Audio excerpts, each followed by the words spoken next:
साथियों नमस्कार। Once more advocate Narendra Joshi YouTube channel और फेसबुक पेज पर आपका हार्दिक स्वागत है। साथियों, सहारा सीआरसी पोर्टल लॉन्च होने के बाद यह हमारे चैनल पे चौथा वीडियो है। मुख्य 3 वीडियो में हमारे द्वारा आपको पूरी जानकारी देने की कोशिश की गई कि क्या उचित है, क्या अनुचित है, आपको क्या करना चाहिए। और उन 3 वीडियो पर लगातार आप निवेशक साथियों द्वारा आपकी जो समस्याएं आ रही थी, आपकी जो शिकायतें आ रही थी, वह कमेंट बॉक्स के अंदर पोस्ट करके हमें पूछी गई। आज उन्हीं सवालों का जवाब देने के लिए हम हमारे यूट्यूब चैनल पर मौजूद हैं। यदि ये वीडियो आप अंत तक सुनेंगे तो आपकी हर शंका का समाधान, आपके हर सवाल का जवाब, आपके मन में उमड़ रहे हर वह जानकारी जो आप चाहते हैं उसका जवाब आपको इस वीडियो के माध्यम से मिल जाएगा। यही कारण है कि आपके उन तमाम कमेंट्स के अंदर हमने कुल 51 कमेंट्स जो कि सवाल के रूप में थे उनको लिए हैं। यानी कि अलग अलग तरीके से आपके पूछे गए मुख्य सवालों को लिया है और उन 51 सवालों का हम आपको जवाब देंगे। और शायद उन 51 सवालों का जवाब मिलने के बाद सहारा सीआरसी रिफंड पोर्टल के बारे में आपका कोई प्रश्न बाकी नहीं रहेगा, ऐसी हम उम्मीद करते हैं। तो इसी कारण चूंकि हम आपके 51 सवालों का जवाब देने वाले हैं, यह वीडियो थोड़ा लंबा हो सकता है। आपके हर सवाल का जवाब है, इसलिए आप इसको स्किप करके बिल्कुल न सुने, शुरू से लेकर अंत तक सुने। और यदि आपके मन में और कोई सवाल शेष रह जाता है तो हमारे जो पुराने 3 वीडियो है उनको जरूर आप सुन लीजिएगा, ताकि हर सवाल का एक क्लियर जवाब आपको मिल पाए। अब शुरू करते हैं आपके उन सवालों के बारे में जो सवाल आपने हमें पूछे और उन सवालों का क्या जवाब है। शॉर्ट में संक्षिप्त तरीके से मैं आपको बताने की कोशिश करूंगा कि आपके सवाल क्या है और उनका क्या उत्तर है। इसके बावजूद भी यदि आपका कोई सवाल रह जाता है तो आप कमेंट बॉक्स में हमारे YouTube में मेंशन करें। यदि उसका जवाब हमारे इन वीडियो में नहीं आया तो अगला वीडियो हमारा पोस्ट होगा। लेकिन जहां तक हमारी सोच है कि इनसे बढ़कर आपका कोई अगला सवाल शायद नहीं होगा। तो शुरू करते हैं आपके सवाल और हमारे जवाब। सहारा सीआरसी रिफंड पोर्टल 18 जुलाई 2023 को केंद्रीय गृह मंत्री श्री अमित शाह द्वारा लागू किया गया और निवेशकों को पोर्टल पर रजिस्ट्रेशन कराने के लिए कहा गया। और सभी निवेशकों को ये कहा गया कि अपने आधार कार्ड, पैन कार्ड और रजिस्टर्ड मोबाइल नंबर के साथ पोर्टल पर रजिस्ट्रेशन करें क्लेम प्रोसेस के लिए।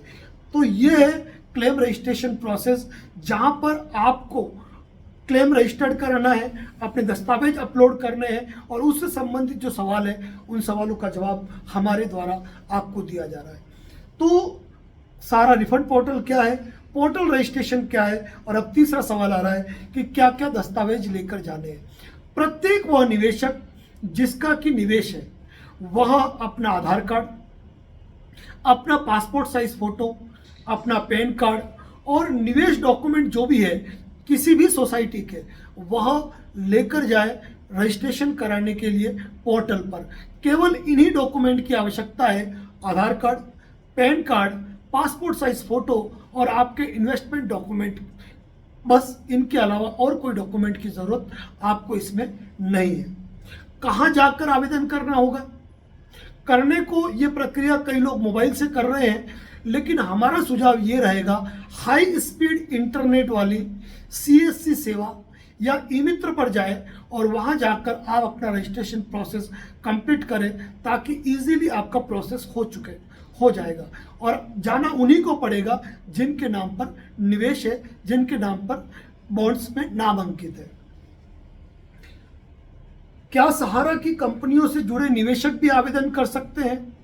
तो यहां पर आपको स्पष्ट रूप से कहूंगा कि जब आप पोर्टल पे जाएंगे तो वहां पर सहारा से जुड़ी हुई सोसाइटियां, जो कि 4 क्रेडिट कोऑपरेटिव सोसाइटियां हैं, यदि आपका निवेश सोसाइटी के अंदर है, आपके बॉन्ड के पीछे सोसाइटी लिमिटेड वर्ड लिखा है, तो ही आप आवेदन कर सकते हैं। यदि आपका इन्वेस्टमेंट क्यू गोल्ड मार्ट में है, यदि क्यू शॉप के अंदर है, सहारा रियल एस्टेट, सहारा हाउसिंग के अंदर है, तो आप यहाँ पर आवेदन नहीं कर सकते हैं। कहने का मतलब सहारा की 4 सोसाइटी के अलावा यदि आपका इन्वेस्टमेंट किसी और भी कंपनी में हो तो आप इसमें आवेदन नहीं कर सकते। क्यू शॉप का क्या होगा? फिलहाल क्यू शॉप के मैटर में कोई स्पष्टीकरण नहीं है कि उस मैटर में कोई गाइडलाइन जारी नहीं की गई है। क्यू शॉप से रिलेटेड यह पोर्टल नहीं है, इस बात को आपको जानकारी रखनी है। क्यू शॉप के मैटर में जब भी कोई अपडेशन होगा तो हमारे द्वारा आपको प्राय रूप से सूचित किया जाएगा। अगला सवाल है कि सर मेंबरशिप नंबर ज़्यादा है तो और अकाउंट भी ज़्यादा है। तो वैसे तो हम आपको हर बार कहते हैं कि किसी भी सोसाइटी के अंदर एक व्यक्ति का एक ही मेंबरशिप नंबर होना चाहिए, चाहे उसके 50 बॉन्ड है, 100 बॉन्ड है या 1000 इन्वेस्टमेंट है। लेकिन यहाँ पर हर व्यक्ति को कई प्रकार के मेंबरशिप नंबर दे दिए, कई बॉन्डों पे अलग अलग मेंबरशिप है। तो इसमें आपको बिल्कुल भी घबराने की आवश्यकता नहीं है, क्योंकि जब भी आप इन्वेस्टमेंट का जिक्र करेंगे तो उससे पहले मेंबरशिप का कॉलम दिया हुआ है, तो हर इन्वेस्टमेंट के मेंबरशिप को आप मेंशन कर सकते हैं। अकाउंट ज़्यादा भी है, 50 है, 100 है, 150 है, आप उन सबको लॉगिन कर सकते हैं। जब आप लॉगिन करेंगे तो आगे पूरा ब्रीफ खुलेगा और उस ब्रीफ में टोटल भरने की इंफॉर्मेशन आ जाएगी।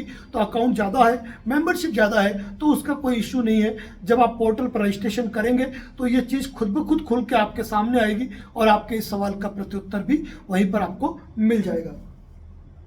एक बहुत बड़ा इश्यू है वो ये है कि कई व्यक्तियों के आधार कार्ड में नाम अलग है, बॉन्ड में नाम अलग है, कभी कभी सेम 2-3 बॉन्ड है उसके अंदर भी नाम अलग है। तो आपको इसमें बिल्कुल भी घबराने की आवश्यकता नहीं है, क्योंकि आधार कार्ड जब आप डालेंगे तो वह आपकी बैंकिंग डिटेल को कैच कर रहा है, आपके नाम को कैच कर रहा है, आपके एड्रेसेस को कैच कर रहा है।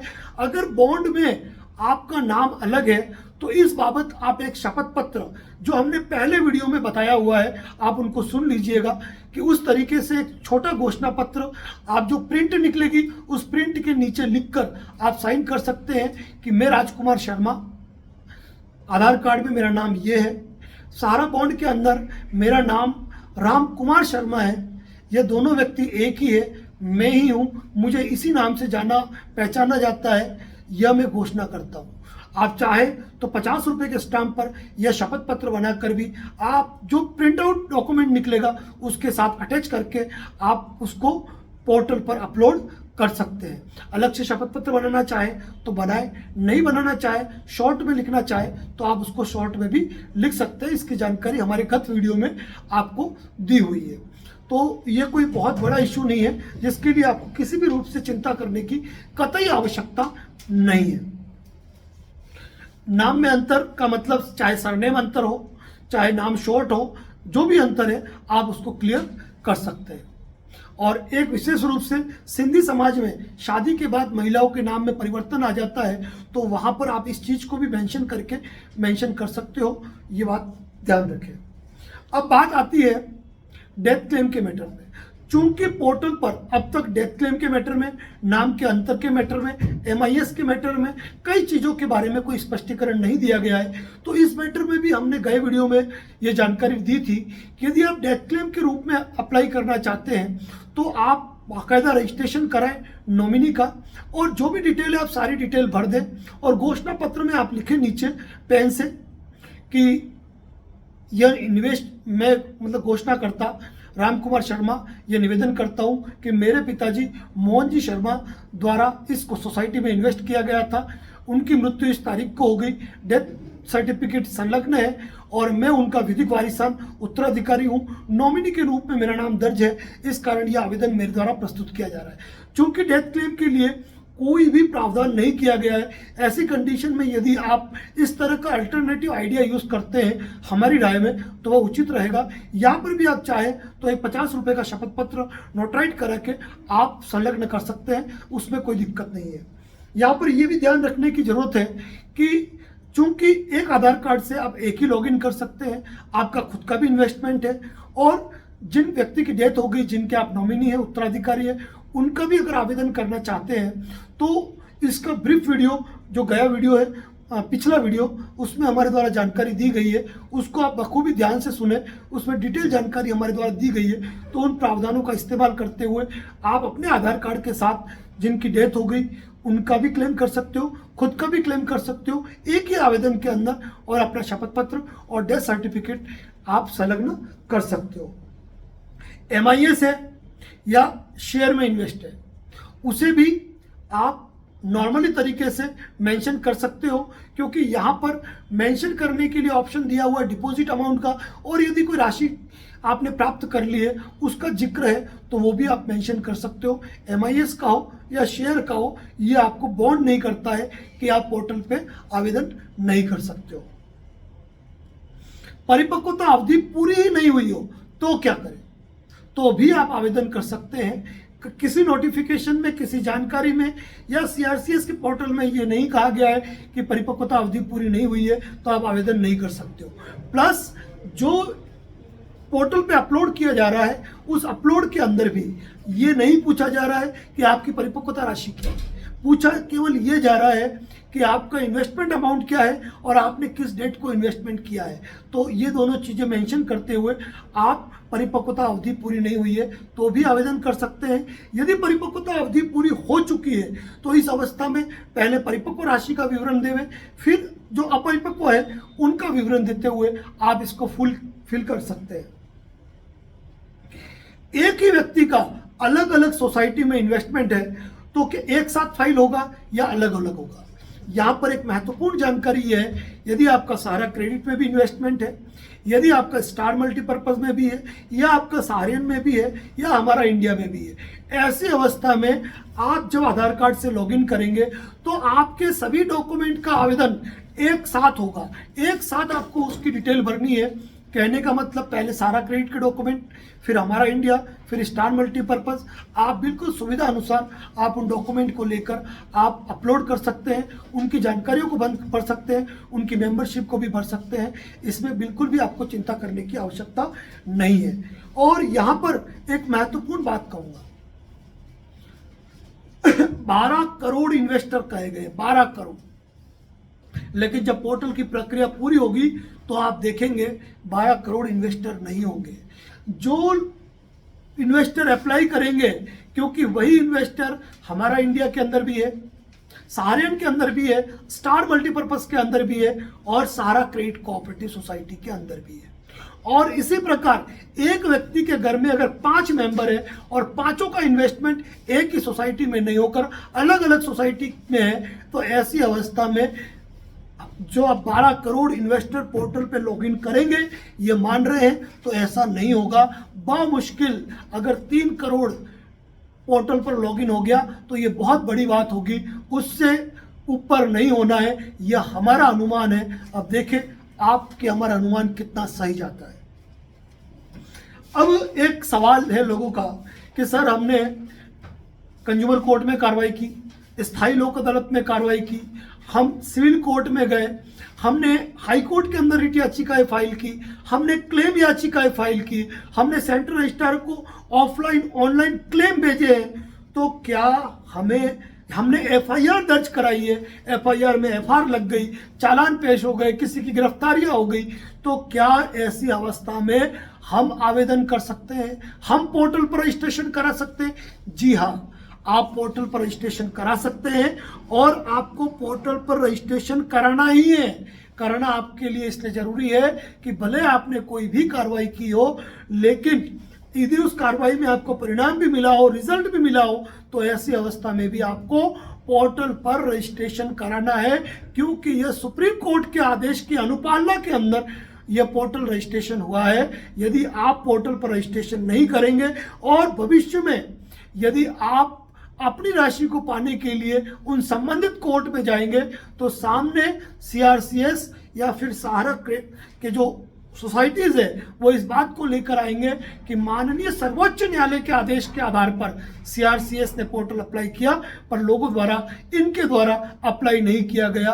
तो ऐसी कंडीशन में उन तमाम लोगों से कहूंगा, यदि आपने कोई भी कानूनी कार्रवाई की है, चाहे क्लेम भेजे, हाईकोर्ट में रिट फाइल किए, चाहे आपने अभ्यावेदन प्रस्तुत कर दिए, कुछ भी किया हो, आपको पोर्टल पर रजिस्ट्रेशन कराना कंपलसरी है। अन्यथा यदि पोर्टल के माध्यम से आपको राशि का भुगतान नहीं हो पाता है और आप रजिस्ट्रेशन नहीं कराते हो तो भविष्य में आपको कार्रवाई करने में दिक्कतों का सामना करना पड़ सकता है। अतः रजिस्ट्रेशन जरूर कराएं। आवेदन कौन कर सकता है? तो आवेदन कौन कर सकता है? जिनके नाम पर इन्वेस्टमेंट हो, जो नॉमिनी हो, क्योंकि मेन पार्टी गुजर चुकी हो, वह प्रत्येक व्यक्ति आवेदन कर सकता है जिनका नाम पर इन सोसाइटियों के अंदर इन्वेस्टमेंट है। सीएससी पर जाकर आवेदन होगा, ये बात ध्यान रखें। यदि संरक्षण के रूप में बच्चे की उम्र 18 साल से कम है तो उसके फादर या मदर जो गार्जियन है वो इस मामले में अप्लाई कर सकते हैं। परिपक्वता राशि कितनी लिखनी है? तो यहां पर मैं आपको खुले रूप से बताऊंगा कि परिपक्वता हुई हो या नहीं हुई हो, मैच्योरिटी हो या अनमेच्योर्ड हो, यहां परिपक्वता राशि और परिपक्वता दिनांक का जिक्र ही नहीं है। आपको केवल और केवल अपनी डिपॉजिट डेट लिखनी है, इन्वेस्टमेंट की डेट लिखनी है, इन्वेस्टमेंट अमाउंट लिखना है और कोई राशि आपने प्राप्त की है तो उसका जिक्र करना है। परिपक्वता राशि लिखने की आपको आवश्यकता ही नहीं है, क्योंकि कई लोग इसलिए पूछते हैं क्योंकि स्टार मल्टीपर्पज के बॉन्ड्स के अंदर मैच्योरिटी अमाउंट का जिक्र ही नहीं किया गया है। कुछ सवाल है, बैंक अकाउंट बंद हो गया और आधार कार्ड से अटैच है।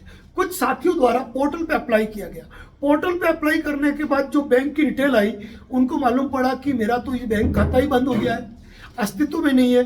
तो आप उस संबंधित बैंक अकाउंट जाए, बैंक ब्रांच पे जाए, अपने अकाउंट को चालू करवा सकते हैं। यदि वो रीजनरेट नहीं होता है तो दूसरा अकाउंट आप खोलें या फिर पूरा दूसरा अकाउंट है उसमें अब आप अपना आधार कार्ड और मोबाइल नंबर रजिस्टर्ड कराएं और अपडेशन का वेट करें, ताकि अपडेशन होने के बाद आपका प्रोसेस हो पाएगा। हमारे एक निवेशक साथी का सवाल था कि पति पत्नी या घर के लोगों के आधार कार्ड में एक ही मोबाइल नंबर रजिस्टर्ड है। अब हमने पोर्टल पे लॉगिन तो कर दिया, लेकिन अब दूसरों का कैसा करें? तो ऐसी अवस्था में प्रत्येक व्यक्ति के लिए अलग मोबाइल नंबर को रजिस्टर्ड कराना पड़ेगा और बैंक के अंदर भी उस मोबाइल नंबर और उस आधार कार्ड को भी रजिस्टर्ड कराना पड़ेगा, तभी आप आगे का प्रोसेस कर पाएंगे। एक सवाल ये है कि सर हमने फर्म के नाम पे रजिस्ट्रेशन किया था, तो ऐसी अवस्था में क्या करें हम? तो इस अवस्था में ये कहूँगा कि आप फर्म के प्रोप्राइटर हैं, ऑनरशिप है, तो फर्म का रजिस्ट्रेशन जो सर्टिफिकेट है आप उसको अपलोड करें जब सर्टिफिकेट निकलता है तब, और अपने आधार कार्ड से उसको लगाते हुए आप एक शपथ पत्र बनाते हुए कि आप फर्म के किस पद पर है और किस अधिकारिता के साथ आप आवेदन कर रहे हैं वह मेंशन करते हुए आप अप्लाई कर सकते हैं। हमारे एक निवेशक साथी का सवाल, एक नहीं कई निवेशक साथियों का सवाल था, कुछ बॉन्ड तो पोर्टल पर हमने अपलोड कर दिए, कुछ बाकी रह गए, भूल हो गई, क्या करें? पोर्टल पे वापस अपडेट करने का, करेक्शन करने का कोई भी आधार नहीं मिल रहा है, क्या करें? इस अवस्था में आप जब तक कुछ नहीं कर पाते हैं जब तक आपको एडिटिंग का ऑप्शन नहीं मिलेगा। तो इस कंप्लेंट को आप जो शिकायत प्रश्न बना हुआ है वहां पे मेंशन करें, कमेंट बॉक्स में जो बना हुआ है उसमें आप अपना जो अनुरोध संख्या आपको मिला है, जो दावा संख्या मिली है, उसको लिखते हुए आप अपने सवाल को लिखें और भेज दें, और उसकी प्रिंट आउट आप निकाल के सब स्क्रीनशॉट लेकर, क्योंकि सबमिट करने के बाद वो ऑप्शन हो सकता है आपको नहीं दिखे, तो आप उसका स्क्रीनशॉट लेके रख लीजिए, ताकि अपडेशन से संबंधित जो भी अपडेशन होगा या जो जानकारी होगी हो सकता है आपको इन्फॉर्म किया जाए। कुछ साथियों का सवाल है, सर पोर्टल पे रजिस्ट्रेशन तो कर दिया, क्लेम सबमिट भी दिखा दिया, लेकिन दावा नंबर नहीं आया। अब हम कंफ्यूजन में हैं कि हमारा सबमिट हुआ कि नहीं हुआ, क्योंकि हम वापस लॉगिन कर रहे हैं तो वह सबमिट होता हुआ दिखा रहा है। कोई दिक्कत नहीं है, किसी तकनीकी कारणवश यदि आपको ये अपडेशन नहीं आया है तो इस चीज़ को आप ध्यान रखें कि आपने किस तारीख को आवेदन किया है, प्रिंट आउट की कॉपी संभाल के रखें और अपने इस बात को आप उस शिकायत पृष्ठ पे मेंशन कीजिए कि इस तारीख को इतने बजे मेरे द्वारा आवेदन किया गया, मेरा आधार कार्ड नंबर ये है और इस आवेदन के मुझे दावा संख्या नहीं मिले हैं, और उस शिकायत को आप सबमिट कीजिए। खैर 45 दिन के अंदर जो वेरिफिकेशन होना है, उसमें जब आपको वेरिफिकेशन कॉल या कोई मैसेज आता है तो उसमें आपकी क्वेरी आएगी कि इस क्वेरी के संदर्भ में आपका अपडेशन ये है, तब आप नोट कर पाएंगे। वहाँ आपको चिंता करने की कतई आवश्यकता नहीं है। क्या क्लेम आवेदन पत्र में जो प्रिंट निकलेगी उस प्रिंट में हम कोई और कागज जोड़ सकते हैं? बिल्कुल जोड़ सकते हैं। जो 2 पेज 3 पेज की जो प्रिंट आउट निकलती है, यदि आपका डेथ क्लेम है, यदि आप एक गार्जियन के रूप में बच्चों का आवेदन कर रहे हैं, एक नॉमिनी के रूप में अप्लाई कर रहे हैं, एक फर्म के रूप में अप्लाई कर रहे हैं, यदि आपके नाम में अंतर है, आप शपथ पत्र ऐड करना चाहते हैं, तो आप संबंधित सेकंड डॉक्यूमेंट की संख्या मत बढ़ाइएगा, केवल और केवल इंपॉर्टेंट डॉक्यूमेंट को आप अटैच करके अपलोड कर सकते हैं। क्योंकि इस मैटर में जब CRCS द्वारा कोई गाइडलाइन जारी नहीं की है तो अल्टरनेटिव आइडिया आप यूज कर सकते हैं, या आपको परमिशन स्वतः ग्रांट हो जाती है इस अवस्था के अंदर। बॉन्ड पर मेंबरशिप नंबर नहीं दिया हुआ है तो क्या करें? जब आपको रसीद जारी होती है तो आपके रसीद पर आपका मेंबरशिप नंबर लिखा होता है। नज़दीकी कोई सहारा ऑफिस खुला हो तो आप वहां से जानकारी ले सकते हैं, और उसके बाद भी मेंबरशिप नंबर नहीं हो तो आप अपने सर्टिफिकेट नंबर, अकाउंट नंबर, रसीद नंबर के आधार पर अपना अप्लाई कर सकते हैं। कई जगह अकाउंट नंबर नहीं है तो वहाँ पर आप सर्टिफिकेट नंबर के आधार पर भी अप्लाई कर सकते हैं, और उस घोषणा पत्र में नीचे इस बात को आप मेंशन करके अपने सिग्नेचर करें, बॉल पेन से लिखे आपका लिखा स्वीकार्य है। खुद की घोषणा कैसे करें, शपथ पत्र कैसे जोड़ें? यदि आप फर्म के प्रोप्राइटर हैं, फर्म द्वारा निवेश किया गया है, यदि 18 साल से बच्चों की कम बच्चों का निवेश है और आप गार्जियन के रूप में अप्लाई करते हैं, नाम और शपथ पत्र में अंतर है, नाम और सरनेम में अंतर है, आधार कार्ड के नाम और जो आपका बैंक अकाउंट है उसका नाम और सहारा के डॉक्यूमेंट में नाम अलग है, उस कंडीशन में डेथ मैच्योरिटी के संदर्भ में, या फिर अकाउंट नंबर, मेंबरशिप या कोई एक डॉक्यूमेंट नहीं होने के संदर्भ में, यदि आप अपना शपथ पत्र बनाना चाहते हैं तो आप शपथ पत्र बनाकर आप फॉर्म के साथ उसको अटैच कर सकते हैं। और या कोई मैंडेटरी नहीं है, आप जो नीचे का खाली स्पेस है वहाँ पर भी स्वच्छ शुद्ध हिंदी के अंदर या इंग्लिश में लिखे तो कैपिटल में लिखकर आप उस घोषणा को करके अपने हस्ताक्षर कर सकते हैं। ये पावर आपको स्वतः प्राप्त है। जितने भी डॉक्यूमेंट है, चाहे वो सारा क्रेडिट, स्टार मल्टीपर्पज, सारियन, एक नाम से एक व्यक्ति के हैं या फिर साथ में डेथ क्लेम जुड़ा हुआ है, सबको एक साथ स्कैन कर सकते हो। अलग अलग करके अलग अलग फाइल बनाने की आवश्यकता आपको नहीं है। जिनका आधार कार्ड नहीं है वो क्या करें? मुद्दे की बात, क्योंकि हमारे एक नेपाल देश जो कंफ्यूज हुआ बोलने में, हमारे जो पड़ोसी राज्य है, पड़ोसी देश है, वहाँ के भी लोगों द्वारा सहारा में निवेश किया गया है। अब वो CRCS में शिकायत करें कैसे? क्योंकि वास्तव में आधार कार्ड तो उनके पास है ही नहीं। तो ऐसी अवस्था में एक बात है कि आधार कार्ड वैसे हर चीज़ के लिए मैंडेटरी नहीं है, लेकिन यहाँ पर पोर्टल के लिए उसको मैंडेटरी बना दिया गया है। तो ऐसी अवस्था में उन लोगों को शिकायत पृष्ठ पे अपनी शिकायत मेंशन करनी चाहिए कि उनका आधार कार्ड क्यों नहीं है, और आधार कार्ड मैंडेटरी भी नहीं है। तो ऐसी चीज़ को यदि आप लगातार कई लोग मिलकर शिकायत पृष्ठ पे डालेंगे, RTI के जरिए पूछेंगे, और इसके लिए legal notice, legal registered letter यदि आप CRCS को भेजेंगे तो इस मामले में कोई अपडेशन जरूर निकल के आएगा। तब तक उनको इंतजार करना है, उसके लिए कोई ऑप्शन फिलहाल हमें नज़र नहीं आया है। हमारी नज़र में जो उचित राय है वो हमारे द्वारा, हमारे निजी ज्ञान और अनुभव के आधार पर आपको शेयर की जा रही है। जिसको मानना नहीं मानना आपको अपने विवेक के आधार पर निर्णय करना है। जिनके डॉक्यूमेंट खो गए, किसी हादसे के शिकार में जल गए, नष्ट हो गए, चोरी हो गए, एजेंट के पास है वो नहीं लौटा रहा है, ऐसी अवस्था में वो क्या करे? तो इसका भी जवाब दे रहा हूं। आप नजदीकी सहारा ऑफिस जाइए, अपना स्टेटमेंट निकलवाइए और उस स्टेटमेंट को उनकी सील लगवाइए, साइन कराइए और आप अपलोड कीजिए। वह मान्य होगा, वैलिड होगा। भले ही उस पर कोई डॉक्यूमेंट नहीं हो तो उसका शपथ पत्र बनाकर आप अपलोड कर सकते हैं। अब मान लीजिए आपके नज़दीक में कोई ब्रांच ही नहीं है, आपको डॉक्यूमेंट मिल ही नहीं पा रहे हैं, यदि आपने एफआईआर दर्ज करवाई है तो उस एफआईआर की कॉपी आप संलग्न कर सकते हो। लेकिन यदि आपके पास डॉक्यूमेंट की फोटोकॉपी भी नहीं है तो ऐसी अवस्था में आप एक अनुमानित राशि जो आपको ध्यान हो उसके अनुसार आप अपना क्लेम आवेदन प्रस्तुत करें, साथ में उस चीज का शपथ पत्र जरूर ऐड करें। जो होगा आगे देखा जाएगा। आप अपना क्लेम तो प्रस्तुत करें, क्योंकि जब ये क्लेम आगे सहारा को जाएंगे वेरिफिकेशन करने के लिए, तो सहारा का काम है जवाब देना अपने सिस्टम को देख के कि इस व्यक्ति का इन्वेस्टमेंट 5 लाख नहीं है, 4,90,000 ही है। वो उनका स्पष्टीकरण है, बताते रहेंगे। आप अपने बेस्ट नॉलेज, बेस्ट इंफॉर्मेशन के साथ जो जानकारी आपको है उसके आधार पर आप अपनी जानकारी दे सकते हैं और इसका शपथ पत्र दे सकते हैं। एक निवेशक का सवाल था कि सर हमने पोर्टल पे अपलोड कर दिया फिर भी हमें पेमेंट नहीं मिला। तो देखिए 5,000 करोड़ रिलीज हुआ है, ये खत्म होगा तो जब कोई एक अच्छी परिपाटी चल जाती है तो उस परिपाटी को कायम रखने के लिए और राशि भी आएगी, उसके बाद और भी आएगी, और उसके बाद चूंकि कानूनी कार्रवाइयां चल रही है, जो असेट्स है उनको भी अटैच किया जाएगा और राशि रिकवर की जाएगी और निवेशकों का भुगतान होगा। और नहीं होगा तो पोर्टल पे अपलोड करने के बाद भी अगर भुगतान नहीं होता है तो आपके लिए न्यायिक कार्रवाइयों के रास्ते खुले हैं।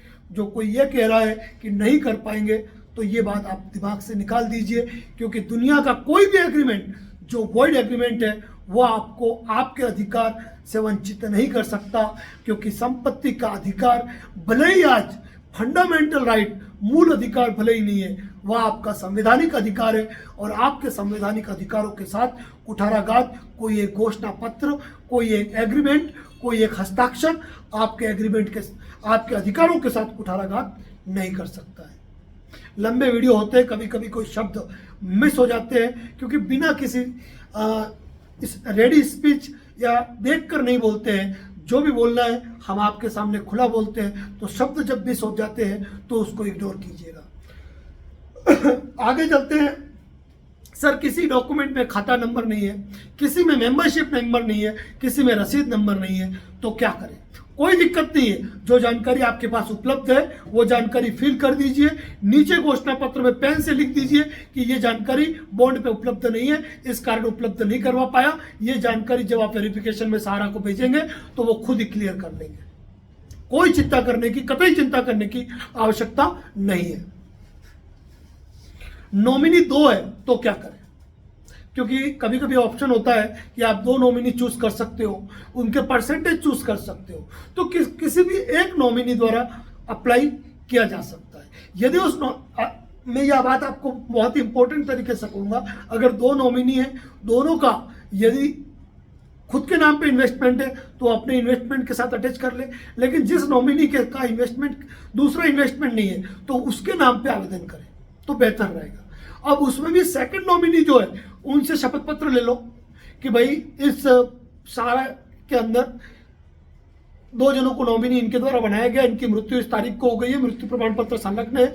चूंकि 2 नॉमिनी है और दूसरा नॉमिनी मेरा भाई है, भाता है, पिता है, जो भी है, मैं उनको यह अधिकार देता हूँ शपथ पत्र के माध्यम से कि वह इस राशि को प्राप्त करने के लिए कोई भी प्रक्रिया निष्पादित कर सकते हैं, तो वह व्यक्ति आवेदन कर सकता है। एक निवेशक साथी का सवाल था कि सर कोर्ट में हमने कार्रवाई की, 7 लाख का क्लेम था, 2 लाख हमको सहारा ने भुगतान कर दिया, 5 लाख बाकी है, तो क्या मैं अब क्लेम कर सकता हूं? श्योर, यू में क्लेम आप कर सकते हैं। आप जो आपकी राशि है वो लिख दीजिए और जो प्राप्त हो गया उसका कॉलम भी दिया हुआ है, वहां पे वो आप मेंशन कर सकते हो। क्या एजेंट्स अपने फ्यूचर फंड के लिए आवेदन कर सकते हैं? जी नहीं, यह केवल निवेशकों के लिए है।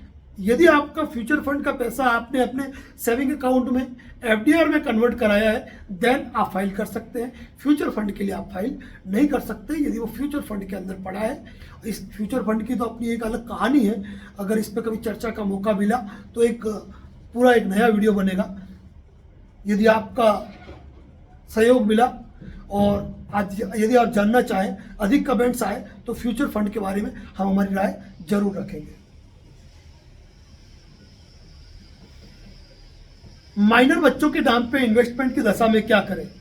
वही बात जो बताई है, आप एक संरक्षक गार्जियन के रूप में आप अप्लाई कर सकते हैं, उसका शपथ पत्र लगा सकते हैं। ये जो शपथ पत्र लगाना कह रहा हूं मैं, पहला वीडियो आप सुन लेना, वहां पे थोड़ी मैंने ब्रीफ जानकारी दी है, आपको क्लियर हो जाएगी। हेल्पलाइन से कोई रिप्लाई नहीं मिल रहा है, क्या करें? हेल्पलाइन पे बैठा है ऐसे लोग हैं जिनको कोई जानकारी नहीं है, बैठ गए मजबूरी में, लेकिन वास्तव में उनको एक अच्छी ट्रेनिंग की जरूरत थी। अगर ट्रेनिंग नहीं दी गई है तो वो कहाँ से जानकारी देंगे? आज हम इतना बोल इसलिए पा रहे हैं क्योंकि हमने इस पर डिटेल स्टडी की है, हर एक पॉइंट को समझते हैं, फैक्ट के आधार पे आपको जानकारी देते हैं। तो कोई जवाब नहीं मिल रहा है, तो जो जवाब हमसे बन पा रहा है वो जवाब हम दे रहे हैं। तो आप हेल्पलाइन वालों को भी कह सकते हैं कि हमारे इस वीडियो को जरूर देखें, हमारे चैनल को वो भी सब्सक्राइब करें, ताकि उनको एक परफेक्ट इन्फॉर्मेशन मिल पाए कि उनको क्या जवाब देना है। कुछ सवाल के जवाब आपके जरूर ऐसे हो सकते हैं जहां मैं जवाब नहीं दे पा रहा हूं, वहां मेरा प्रयास जारी है कि मैं आपको अपना अपडेशन आगे के वीडियो में दे पाऊं। डिपॉजिट एक से अधिक ब्रांच में है, हिंदुस्तान के किसी भी ब्रांच में कोई फर्क नहीं पड़ता, यहाँ केवल मेन मतलब है प्रधान कार्यालय से आपका सारा क्रेडिट में हो, चाहे दुनिया की किसी भी ब्रांच में हो, किसी भी रीजन में हो, कोई फर्क नहीं पड़ता, एक साथ आपका अप्लाई होगा। Sir party to party transfer का क्या करें? अगर सारा ने पार्टी टू पार्टी ट्रांसफर किया है और आपके नाम पे बॉन्ड है, आप आवेदन कर सकते हो, उसमें जो आपकी रिसिप्ट कटी है उसको आप अटैच कर सकते हो, कोई दिक्कत नहीं है। यदि कोई कमी पेशी रह गई तो क्या करें? आपने फॉर्म भर दिया, कोई कमी पेशी रह गई, अपनी दावा संख्या के साथ शिकायत पृष्ठ पे भेजिए, और उसके बाद जब आपको 45 डेज बाद या कुछ समय बाद जब आपको कॉल आता है, उस समय कोई कमी पेशी रह गई है तो उस समय आप उसका सुधार कर सकते हो। और बाकी एडिटिंग के लिए आप लगातार शिकायत पृष्ठ पे डालिए कि एडिटिंग का ऑप्शन दिया जाए, एडिटिंग का ऑप्शन देने पर आप अपने सुधार कर पाएंगे। ई मित्र वाले अधिक राशि मांग रहे हैं, बॉन्ड के आधार पर राशि मांग रहे हैं, उसका क्या करें? तो देखिए, मैं यहाँ पर सहारा के एजेंटों से कहना चाहूँगा, जो मुख्य भूमिका निभाते हैं उनसे कहना चाहूँगा कि आप अपने शहर, अपने तहसील के अंदर किसी एक ई मित्र वाले से आप बात करके आप उनसे राशि तय करें, ताकि एक व्यक्ति जिम्मेदारी से काम करेगा, उसके पास भरपूर काम जाएगा, और आप उससे ये बात तय कर लेगा आप क्या राशि लेंगे, और उसके आधार पर अपने एरिया के अंदर एक व्हाट्सएप मैसेज का सर्कुलेशन कीजिए कि भाई इस क्षेत्र के अंदर, इस जिले के लोग इस ई मित्र पर जाए और अपना आवेदन कराए। तो अगर वो व्यक्ति 2, 4, 10 आवेदन करता है तो वह भी मैच्योर्ड हो जाएगा कि किस तरीके से आवेदन करने हैं, वह भी गलती नहीं करेगा, और लोगों को भी कम राशि के अंदर एक एक्सपर्ट की सेवाएं मिल जाएगी, तो वह अच्छा रहेगा। तो ये सारे निवेशक मिलकर कर सकते हैं। सर क्या 10,000 ही मिलेगा, और क्यों 10,000 ही मिलेगा और बाकी कब मिलेगा? तो इस वीडियो का इस सवाल का एक बेहतर जवाब हम हमारे 20 जुलाई के वीडियो में दे चुके हैं, उसको पूरा सुनिए, पूरी जानकारी है। देखिए, आज 10,000 मिल रहा है, लेकिन एक बात बताऊं, जितने लोग पोर्टल पर आवेदन करेंगे तो सरकार के सामने ये बात आएगी, क्या वास्तव में 12 करोड़ निवेशक है, क्या वास्तव में 86,000 करोड़ देना है? ये सारी बात तब सामने आएगी जब सभी लोगों के पोर्टल पर रजिस्ट्रेशन होंगे, और सभी लोग पोर्टल पर रजिस्ट्रेशन कराएंगे तो आंकड़ा आएगा बमुश्किल 3-3.5 करोड़ का, इससे ऊपर का तो नहीं आना है। तब सामने आएगा कि वास्तव में कितनी राशि देनी है। तो 5,000 करोड़ की राशि खत्म हुई, और राशि ली जाएगी, और राशि ली जाएगी।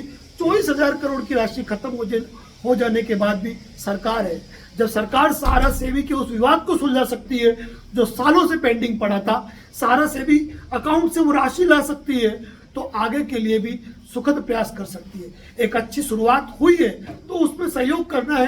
पोर्टल पर आवेदन करने से कोई लाखों रुपया खर्च नहीं हो रहा है, एक बार आवेदन करना है, और अगर राशि नहीं मिली तो आगे के रास्ते खुले हैं, वो कोई प्रतिबंधित नहीं हो रहे।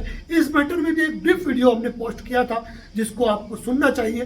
तथ्यों के साथ एक प्रमाणिक बातें हम करते हैं हमारे YouTube चैनल पे, और यूं नहीं कि जब मन चाहा उठ के आ गए और हर रोज एक वीडियो डाल दिया। इस वीडियो के बाद हमारा अगला वीडियो तभी होगा जब कोई एक नया टॉपिक होगा, कोई नई बात होगी, इसके अलावा हम कोई बात दूसरी नहीं करेंगे। अगला सवाल है, सर सहारा की पासबुक में जन्म तारीख और पता आधार कार्ड में जो जन्म तारीख है और पता है दोनों अलग अलग है, क्या करें, कोई फर्क नहीं पड़ता है। वही बात तो बता चुका हूं, शपथ पत्र वाली बात। 100 मर्ज की एक दवा, एक पैरासिटामोल टैबलेट सभी का इलाज है। वीडियो को अगर ध्यान से सुनोगे, मैं आपको कह रहा हूं, मेरे दूसरे कोई वीडियो आप सुनो या नहीं सुनो, यदि आप सहारा इंडिया के निवेशक है तो 20 जुलाई को रात्रि 9 बजे यूट्यूब पे मेरा जो वीडियो पोस्ट हुआ है वो, और आज जो पोस्ट हो रहा है वो, इनमें जो 4-5 वीडियो है ये सारे सुन लिए। आपके सारी शंकाओं के समाधान, आपको कहीं पर किसी हेल्पलाइन पर कुछ पूछने की आवश्यकता नहीं है। ये एडवोकेट नरेंद्र जोशी का कमिटमेंट है आपके लिए।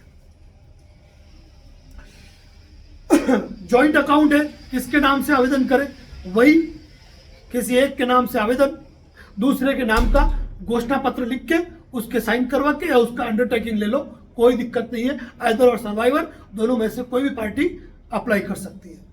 सीआरसी पोर्टल की लास्ट डेट क्या है, अभी तक ऐसा कोई स्पष्टीकरण नहीं है, पर मेरी सलाह होगी कि जितना जल्दी हो आपको करना चाहिए। क्लेम फॉर्म में बैंक का नाम क्या लिखे, क्लेम फॉर्म में आपको बैंक का नाम लिखने की जरूरत ही नहीं है। आपके आधार कार्ड से बैंक लिंक है, वो बैंक का डाटा ऑटोमेटिक ले लेगा, खुद आईएफएससी कोड ले लेगा, बैंक अकाउंट ले लेगा, ब्रांच डिटेल ले लेगा, सब कुछ ले लेगा। आपको तनाव मुक्त रहना है। आपको केवल Aadhaar card, passport size photo, PAN card और इन्वेस्टमेंट डॉक्यूमेंट के साथ जाना है। और यदि एडिशनल में रिक्वायरमेंट है तो शपथ पत्र तैयार करा के नोटराइट करा के लेके चले जाओ। क्या पोर्टल पर शिकायत दर्ज कराने के पश्चात यदि मेरा 1 लाख रुपया है, मुझे 10,000 मिल गए, तो क्या मैं भविष्य में क्लेम नहीं कर पाऊंगा? बिल्कुल भी ऐसा नहीं है। जवाब दिया है मैंने। दुनिया का कोई भी एग्रीमेंट, वो एग्रीमेंट वॉइड है जो आपके संवैधानिक या आपके मूल अधिकारों का हनन करता है। आप जा सकते हैं, दुनिया की कोई ताकत आपको आपकी प्रोसीडिंग करने से रोक नहीं सकती है। Bank account number, IFSC code लिखने का ऑप्शन नहीं आ रहा है। पहले बता दिया था मैंने आपको, केवल आधार कार्ड लॉगिन करेंगे बैंक की डिटेल आ जाएगी। जिनकी कोर्ट कार्रवाइयां चल रही है वो क्या करें, जिन्होंने कोर्ट कार्रवाइयां की है, जिनके पक्ष में निर्णय आ गए हैं, जिन्होंने आगे जो भी कार्रवाई कर ली है, उनको भी आवेदन करना है। और जिन्होंने कोर्ट कार्रवाइयां कर रखी है और जिनके पक्ष में अभी भी विचारण चल रहा है, ट्रायल चल रहा है, निर्णय नहीं आया है, उनको भी आवेदन करना है। क्योंकि आपके आवेदन करने से आपकी कार्रवाई पे कोई फर्क नहीं आने वाला है। तो आवेदन करना है उन सभी लोगों को जिनके कोर्टों के निर्णय हो चुके हैं या नहीं हुए, सबको आवेदन करना है। चाहे एफआईआर की हो, क्लेम फाइल किया हो, रिट फाइल की हो, हाई कोर्ट गए हो, सुप्रीम कोर्ट गए हो, या फिर आपने एफआईआर दर्ज करवाई है या फिर कार्रवाइयां चल रही है, आवेदन सबको करना है। पता बदल गया है, क्या करें? आधार कार्ड में जो पता है वो रिकॉर्ड पे ले लेगा, आपको अलग से कुछ नहीं करना है। अपडेशन जो भी है आपकी मेल आईडी, आपके फ़ोन पे आते रहेंगे। जो भी अपडेशन देना है हमारे यूट्यूब चैनल के माध्यम से आता रहेगा। यदि चैनल पे नए हो तो सब्सक्राइब जरूर करना, क्योंकि प्रत्येक व्यक्ति को हम पर्टिकुलर वीडियो भेज पाए ये ज़रूरी नहीं है। जनता को 86,000 करोड़ देना है और ये तो 5 करोड़ रुपया आया है। ऊंट के मुंह में जीरा, अब आगे क्या? क्या सभी का भुगतान हो पाएगा? थोड़ी देर पहले मैंने कहा 12 करोड़ निवेशक 3-3.5 करोड़ हो जाएंगे। 86,000 करोड़ दिख रहा है। पोर्टल पे शिकायतें होगी तब मालूम पड़ेगा कितना अमाउंट देना है। अगर 86,000 करोड़ हुआ भी तो 24,000 करोड़ तो है ना।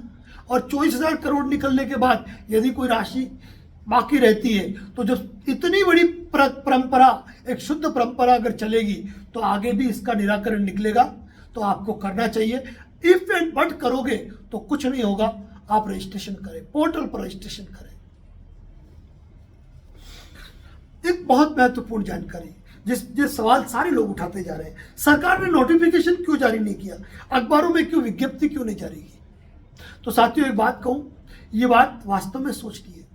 सरकार को एक नोटिफिकेशन जारी करना था, एक गाइडलाइन जारी करनी थी, किस तरीके से क्या तरीका होगा वो करना था। लेकिन जब बात उलझी हुई हो, मकड़ी के जाले की जैसे, एक ऐसा पजल हो कि उस धागे को कहां से खींचना है उसका जब सिरा नहीं मिलता हो, तो ऐसी अवस्था में कोई स्पष्ट गाइडलाइन जारी करना वास्तव में मुश्किल हो सकता है। मैं मान सकता हूं।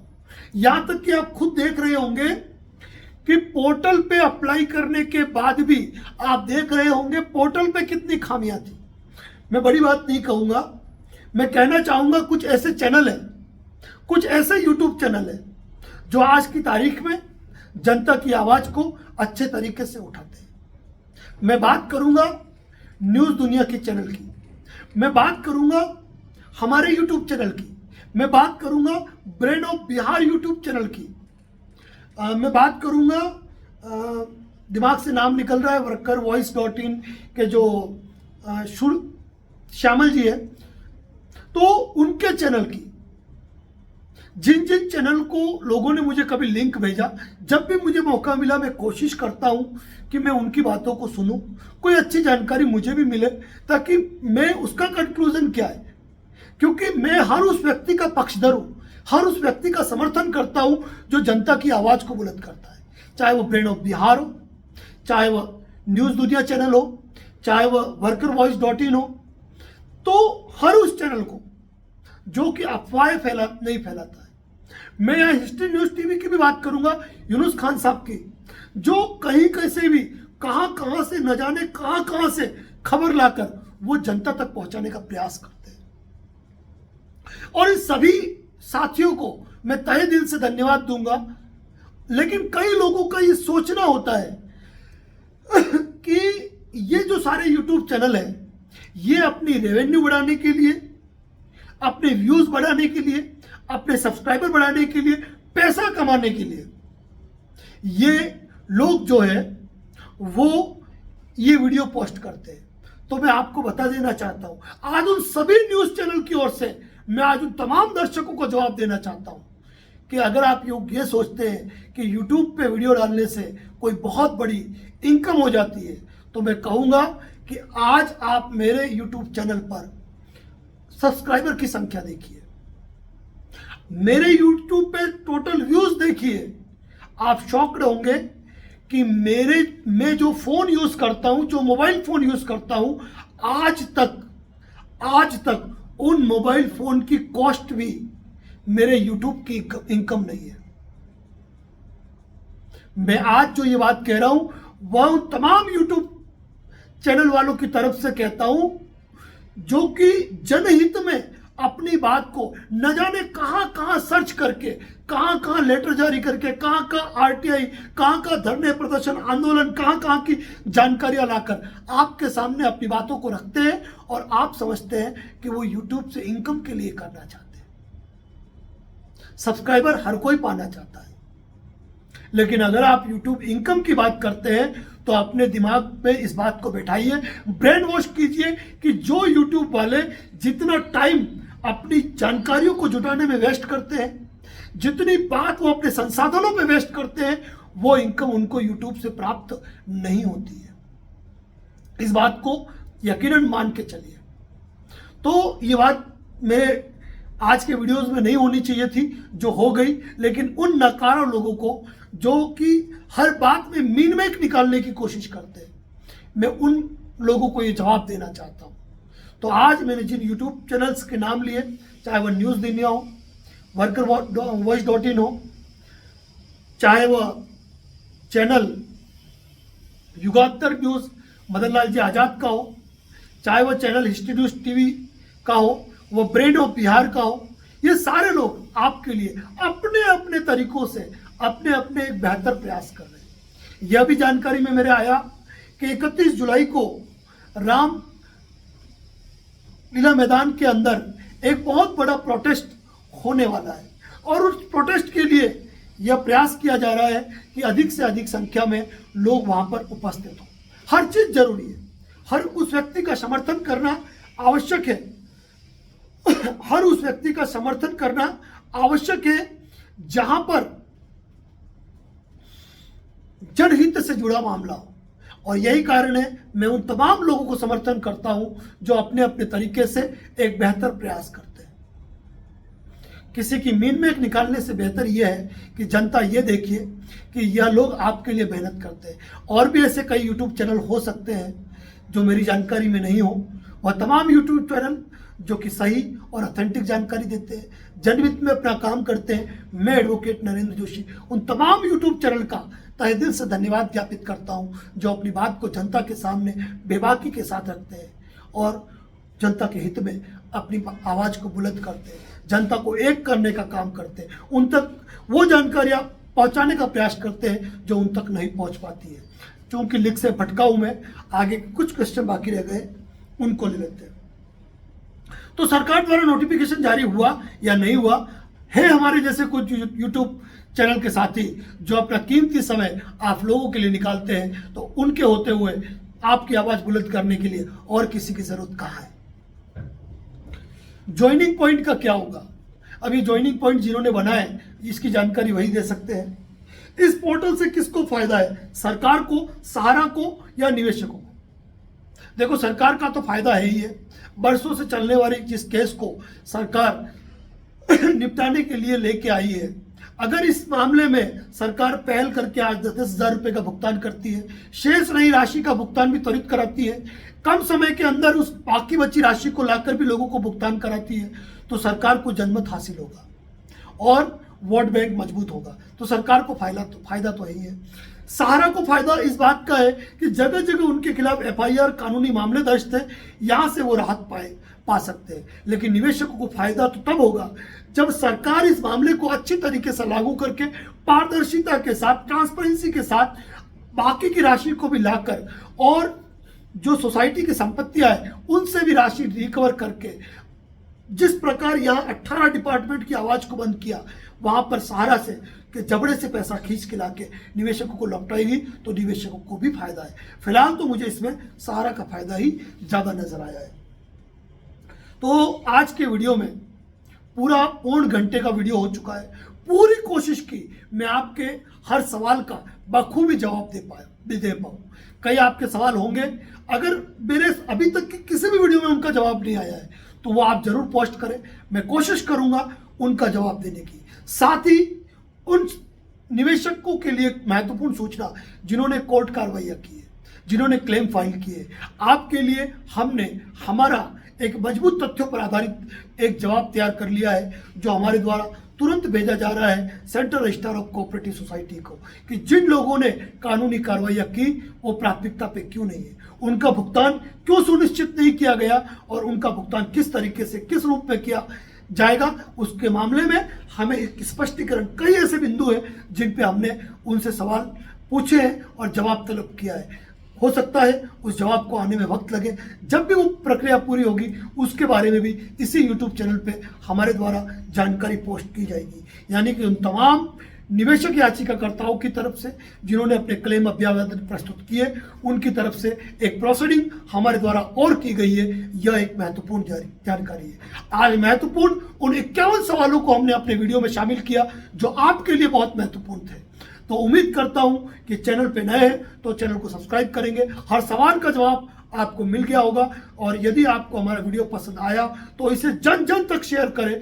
हर यूट्यूब चैनल के लिंक में इस वीडियो का लिंक आप जरूर डालें उनके कमेंट में, ताकि हर व्यक्ति तक ये वीडियो पहुंच पाए, क्योंकि प्रत्येक सहारा निवेशक तक हमारा वीडियो पहुंच नहीं पाता है, तो पहुंचाने की जिम्मेदारी आपकी है। जब भी कोई ज्वलंत मुद्दा, कोई टॉपिक की बात आएगी तो हम हमारे सवालों के साथ जरूर खड़े होंगे, अपनी बात को बुलंद करेंगे और तमाम निवेशकों को एक भरोसा दिलाते हैं कि यह जंग का आगाज है। अंत तक, जब तक आपके साथ इंसाफ नहीं होगा, जब तक आपके साथ जस्टिस नहीं होगा, अंत तक हम आपके साथ बने हुए हैं और आपकी बात को इसी तरह बेबाकी के साथ उठाते रहेंगे। फिर भी यदि कोई सवाल आपका रह गया है तो हमारे YouTube के इस वीडियो के अंदर आप कमेंट बॉक्स में अपने जो सवाल है क्लियरली हिंदी भाषा में क्लियर लिखे, लेकिन वो सवाल रिपीट न करें जिनके जवाब मैं दे चुका हूँ। उम्मीद करता हूँ वीडियो पसंद आया होगा, जन जन तक पहुँचाए, ताकि हर व्यक्ति, हर सवाल का जवाब आपको मिल गया होगा। तो इस वीडियो के माध्यम से आज हमारा मकसद यही था कि हम आपको प्रत्येक वह जानकारी दे पाए जो आपके लिए जानना जरूरी था, आवश्यक था। हर वह जानकारी जो आप तक पहुंचनी थी और अधिक से अधिक संख्या में लोग पोर्टल पर रजिस्ट्रेशन कराएं, यह हमारा कहना है। कुछ चैनल भले ही जिनके मैंने नाम लिए वो अपने स्तर पर अपने सुझाव आपको दे रहे हैं, हम सभी लोग अपने सुझाव आपको देते हैं। मानना नहीं मानना आप पर निर्भर करता है। और अब यही कहूंगा, सरकार ने एक अच्छा काम किया है। सरकार को आप अपनी बात पहुंचाए कि आखिर कितने ऐसे निवेशक हैं जिनको वास्तव में भुगतान नहीं हुआ है। अधिक से अधिक पोर्टल पर रजिस्ट्रेशन करें ताकि सरकार तक ये बात पहुंचनी चाहिए कि कितने निवेशकों को उनकी क्लेम राशि का भुगतान नहीं हुआ है, कितनी राशि है, क्या क्या अपडेशन करने हैं और किस तरीके से आगे चलना है। सरकार खुद कुछ नहीं जानती है, बताना आपको है, बताना हमें है। और इसी प्रकार के अपडेट पाने के लिए हमारे YouTube चैनल पर, हमारे Facebook पेज पर बने रहे। प्रत्येक व्यक्ति को यह वीडियो ज़रूर शेयर करें। उम्मीद करता हूं हमारे आज के इस वीडियो से आपको बेहतरीन जवाब मिल चुका होगा। इस चैनल पे प्रत्येक वीडियो सहारा का जरूर देखें। इसी के साथ विदा लेते हैं। धन्यवाद, आभार, जय हिंद, जय भारत, जय मेवाड़।